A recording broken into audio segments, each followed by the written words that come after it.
বহু বছর আগে একটি শাস্ত্রীয় সঙ্গীত শুনেছিলেন তরুণ। তারপর সেই সুর তরুণের মন ছুঁয়েছে। তাই সুযোগ পেতেই মোবাইল ফ্রন্টের ক্যামেরা চালু করে বসে পড়লেন গান গাইতে। পছন্দের ঠুংরি পরিবেশন করে গানের সেই ভিডিওটি পোস্ট করেছেন সমাজ মাধ্যমে সেই তরুণ। সম্প্রতি সমাজ মাধ্যমের পাতায় গানের সেই ভিডিওটি ছড়িয়ে পড়েছে, যদিও সেই ভিডিওর সত্যতা যাচাই করেনি হাই নিউজ, কিন্তু তা শুনে মুগ্ধ হয়েছে সমগ্র নেটপাড়া। এরিক ওডালি নামের অ্যাকাউন্ট থেকে ইনস্টাগ্রামের পাতায় একটি ভিডিও পোস্ট করা হয়েছে।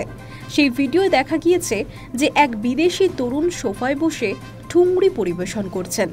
আমেরিকার বাসিন্দা সেই তরুণ। এক দশক আগেই সেই ঠুংরিটি শুনেছিলেন তিনি। শোনার পর তা মন ছুঁয়ে গিয়েছে তরুণের। কাফি রাগের বন্দিশে আজ খেলো শাম সংঘারি এত সুন্দরভাবে গাইলেন যে বিদেশি তরুণের কণ্ঠে এই গান শুনে প্রশংসায় ভরিয়ে দিয়েছেন নেট নাগরিকদের অধিকাংশ। একজন নেট ব্যবহারকারী লিখেছেন, বিদেশি হয়েও যে এত নিপুণভাবে মনোযোগ সহকারে ঠুংরি গেয়েছেন তাই প্রশংসার যোগ্য।